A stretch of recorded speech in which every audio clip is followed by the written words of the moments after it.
I remember those days when we were so young.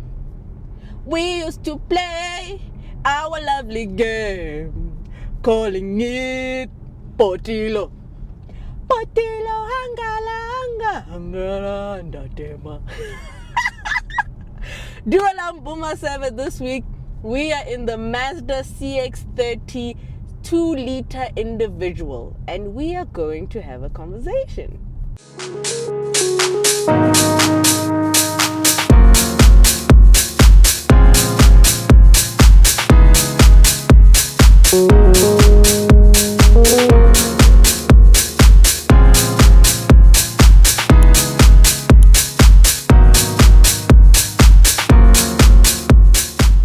If you are new here, welcome to the family. Don't forget to subscribe and join in all the fun and all the car reviews, and check out your favorite cars, binge, do all that jazz. And if you're an upstanding member of the Maseve Society, thank you so much for being a returning subscriber. Don't forget to like, comment, subscribe, and watch those ads, because you guys know Kulaveka, Gucci, and all that jazz.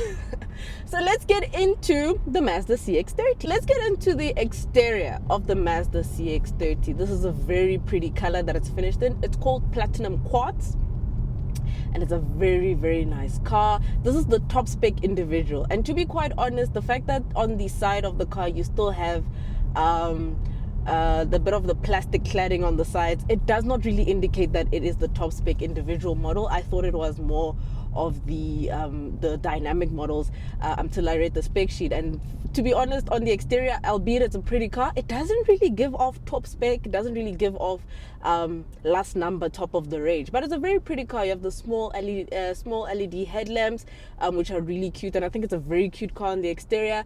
I love how it's defined. You know, it reminds me of that one series back in Pretoria, back home. We used to call it Boot. I forgot which gen it was, but there was a one series that we used to call a boot. I think it's shaped like this. It's shaped like a boot. It's shaped like a shoenyana. It has a very long bonnet, a very low bonnet. It sits very low on the ground also. So I think as a crossover, it's a very nice and sleek kind of crossover. So not too much going on the exterior. I think, as you guys know, Mazda's designs are very conservative. You don't even have a sunroof, but it's quite a nice car. I like the fact that when you lock the car, the side mirrors fold, so you do also have things like keyless entry, so there is a bit of tech in there. But on the exterior, I'm definitely not disappointed. I think it's a very pretty looking car. So let's get into the interior. The same very minimalist and very conservative design culture from the outside definitely translates into the inside. You have a multifunction steering wheel, which is very easy to use and quite nice. I really love the sleek and sexy design of the steering wheel. You have a digitized analog kind of display, which is quite nice and refreshing, considering how all the cars that we drive nowadays all have very heavy tech on the digital cluster up front. So it's very nice and refreshing to see some gauges and some like the needles and stuff like that. So it's very, very nice. What I love also is the fact of the quality of leather that is used in this car, not just on the seats, but the upholstery on the dash and on the door panels. Absolutely stunning. I love the fact that there's a contrasting brown on the leather, giving it a very robust and a very old school feel, and also just kind of gives you a feeling that this car will last you a very long time. So I really, really think that in terms of the interior, it is quite nice. You know, you have your climate control menu, which has buttons, which is nice. I'm happy about that. You know, you have this nice gear lever. There is a lot of piano black, and that's one of the things I don't like about Mazdas, the excessive use of piano black, because it gets scratches. The plasticky black just gets scratches, and then it just looks very unneat and very so that's the one thing I don't like. You have this 8.8-inch infotainment system screen, but we'll get into that. You have Apple CarPlay and Android Auto connectivity. You do have USB connectivity, but you can only connect your USB inside this center storage console, center storage space thing, whatever. Yeah, that's the only place where you can connect.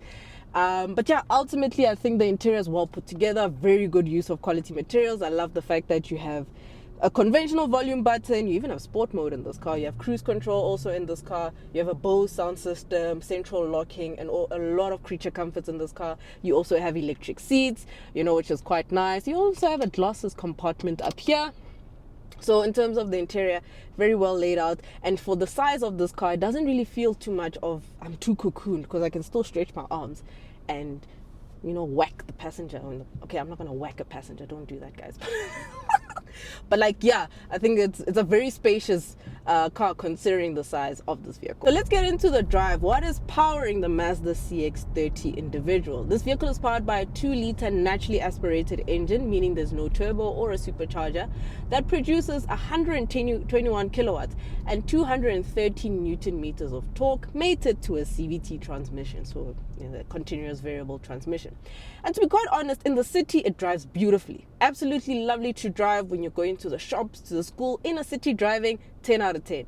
Once you put it on the highway, that CVT makes a lot of noise and it just goes and gives this very jarring and annoying sound coming from the engine. But I always say that is something that frustrates a lot of petrol heads and a lot of staunch journalists. But I think the everyday consumer, you are able to live with a CVT, so that's more of a subjective thing. In terms of driving dynamics, it's very much a Mazda. Not much of a personality in terms of the drive, but it gets you from A to B very nicely, very comfortably. There's very good noise insulation in this car, very little road noise coming in and very little wind noise coming in. So that's what I appreciate about Mazda, that the build quality is absolutely out of this world. It's absolutely stunning. So yeah, it's just the highway driving where it seems to struggle a bit, because you need a lot of input onto the accelerator to kind of get it moving. But once you reach like 100 kilometers, 120 kilometers an hour, it tends to retain power quite nicely, and it just glides and it runs quite frustrating. But for me, because of there's a Bose sound system, I just filter it out because I play music at full blast. And then I just am like, like, okay, yaras, what else? Le sound system yaras, ya gumbas. So then you just are able to filter out the noise of the engine or the gearbox with the sound system. Mazda claims a fuel consumption of 6.6 liters per 100 Ks. I am doing 7.8 because you guys know me, I have a heavy foot. So I'm always just trying to be like, listen.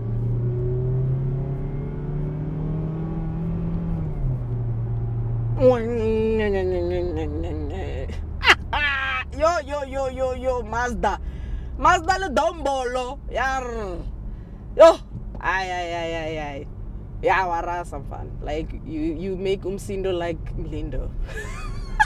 What the hell did I just say? But yeah, Mazda claims 6.6 liters. I'm doing 7.8 because I'm really trying to make sure that I get to where I need to be, and there's a lot of input needed on the accelerator. But overall, once you're in motion, I think it's a very commendable drive, very decent. So let's move on to the verdict. So let's get into the verdict. But before that, let's get into what we don't like about this car. Number one, the fact that this is a bit of a coupe crossover kind of vibe. This car is basically bridging the gap between the CX-3, not the CX-3, the Mazda 3 and the CX-5. So this is like the in-betweener between those two cars. But I would rather say it bridges the gap between CX-3 and CX-5 because, yeah, but it looks more like a Mazda 3. So with the sloping roofline, you get a very small rear window. So obviously now your vision is not really that great. I'm still able to see, but I think the vision at the back could be a little bit better. The second thing I don't like is the small boot space. This vehicle has a boot capacity of 295 liters. Yes, you can fold the seats down, but if something's being marketed as a family car, I think a bit of a healthier boot space would be a whole lot better and a whole lot more commendable. Third thing I don't like, obviously the whininess from the CVT. It does get a bit jarring, does get a little bit frustrating at times, but it's nothing that I can write the car off over. So those are just the few things that I'm not too happy about. The fourth thing I'm also not happy about is this infotainment system, the way it's sitting. This car is very low to the ground already, and this thing is just sitting as low. So to navigate around this infotainment system is a bit jarring and it's a bit annoying. It's not touchscreen. You have to use a swivel knob, which is also primitive and medieval. So I'm not very happy with that, because when you're sitting in your seating position, you can't see much of the icons. It's quite far also, and it's small. Like, it's just a very uncomfortable experience. Also, when you're connected to CarPlay, you have to use the swivel knob. And trying to end a call when you're on CarPlay with a swivel knob is a task on its own. Like, you have to concentrate on the road and twist this flipping thing and try to press end the call. You will end up saying things you're not supposed to be saying on a call because we drop bye. You're trying to drop the call. So it's this thing, like this infotainment system, like yo betuna. Okay, cool. So those are just a few things I'm not too happy about, but now let us get into the proper verdict. Right, full verdict. Okay, the Mazda CX-30 is a very nice car, very beautiful car, looks very nice on the exterior, even on the interior. Quality materials used within the cabin, very nice, very comfortable, very nice, very healthy spec. There's a lot of creature comforts in here, especially with the Bose sound system, electric seats and keyless entry and stuff like that. I think this vehicle, there's very little of them on the road. And the reason is because this car is priced at 583,000 Rand 100. It's expensive. For a top spec model, it's a bit too expensive considering that you don't even have something like a sunroof or a black roof lining, right? It looks very mature, it looks very minimalist, and I don't think it's justified paying almost 600,000 Rand for something that's also so small and could also have a compromised rear legroom, and your passengers at the back might sit uncomfortably considering that it's a bit of like a coupe, sloping roof lining kind of car. So the pricing for me is a little bit criminal. 583,000 Rand is a bit insane from Mazda, considering that it's not even a turbocharged engine, for one thing. So I just mentioned the pricing. So I'll put on the cost of ownership on the screen so you guys can see how much it costs. Albeit this is a nice car, I don't think it's justified to buy one. I think if you have the money, move on to a CX-5. Get a CX-5 active, the entry-level CX-5, or if you have 3,000 Rand more on your 583,000 Rand, go get the Mazda CX-5 Dynamic, the mid-spec one. Or you can move on to other manufacturers. You can get a Cherry Tiggo 7 Pro Max. You can get a Tiggo 7 Pro. You can get a Kia Seltos. You can get a Hyundai Creta. And you can get a whole lot of cars for 583,000 Rand. And I think that's the way you should look at. I think this is probably one of the first cars on the channel that I wouldn't recommend you actively going to buy. But if you are looking at a CX-30, I think weigh your options and move into something bigger like a CX-5. Move into something bigger like a Haval H6. Maybe you can get an H6 at that price. I'm not too sure. Move into something bigger like a Cherry Tiggo 7. Right? Move into, if you want something smaller or like this, move into a Seltos, move into a Creta, move into a T-Roc, move into those Cherry Tiggo 4. That segment, move there. Because 600,000 Rand is a lot of money for a car, and I think if you have that kind of money, if it was up to me, I'd probably go look for a GTI. Point blank period. I'd look for a GTI. Oh, there's cops. So it's going to kind of mess up my review, I hope. Oh, but check out Mucello. Mucello is what? Mucello is, oh, Jehovah. What did I do now? Oh, they're making cops go. Hello. Right. I always get nervous when cops stop me. Like, it's just okay. Outside of the cops, they were just checking the, what is it? License disc. Yeah, whatever that is. I think at 583,000 Rand, if it was purely up to me, I'd go look for a GTI and call it a day. But I think look into other vehicles. But if you really want to stay within the Mazda family, which I highly recommend, their products are good, they're very reliable, engines are great, and the fact that they're naturally aspirated, it's absolutely a plus. I think look at the CX-5. The CX-5 is a bigger car, it's much nicer. And you guys have seen how many CX-5s there are on the road. It just speaks for itself. It's a beautiful car, and I think that that's the way to go.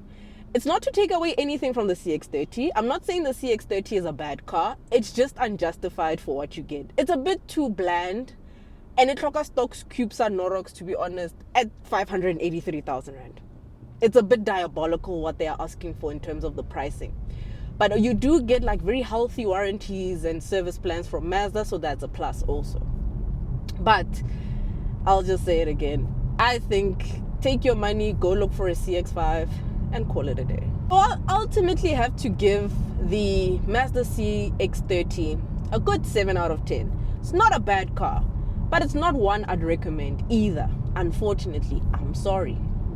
There's a whole lot of cars you can get for that price point, new or used. So it's definitely all up to you in terms of what you want. But look, man, it's nice on a daily. I've enjoyed driving it. Runs errands very well. Because I have no dog, no cat, no man. It's perfect for me. But I don't think that I'd wake up and actively go to Mazda and buy a CX-30. No, I am so sorry. The pricing for me is just a bit. I think they just dropped the ball a bit there.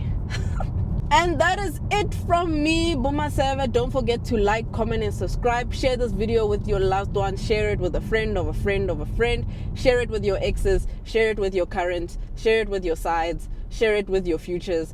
Just share the video. Share the... What am I saying? That is it from me. Don't forget to like, comment, and subscribe. And I'll see you guys in the next one. Let me know what you guys think of the Mazda CX-30. Would you get one, or are you moving into the CX-5 route? Or with 583,000 Rand, what is on your radar? What would you rather buy? So thank you guys so much for watching. I need to go. I've eaten, actually. For the first time on the channel, I've actually eaten. But I think I want something a bit light. And yeah, I tied my hair up today. I don't know if you guys noticed. I think I look cute, man. Like, woo, batung. And I have big ears. I'm rambling. But I've eaten, so I'm just going to run errands today, do some work. Because kulaveka mali, kulaveka Gucci, kulaveka timova. I hope timova is a car, right? It's a car. Yeah, kulaveka timova. Kulaveka anything and everything that I want. And I'm rambling. This is such a long outro. I'm just talking too much. I'm so sorry, guys. I don't know how you cope with me. All right, maseve. I'll see you in the next one. Bye.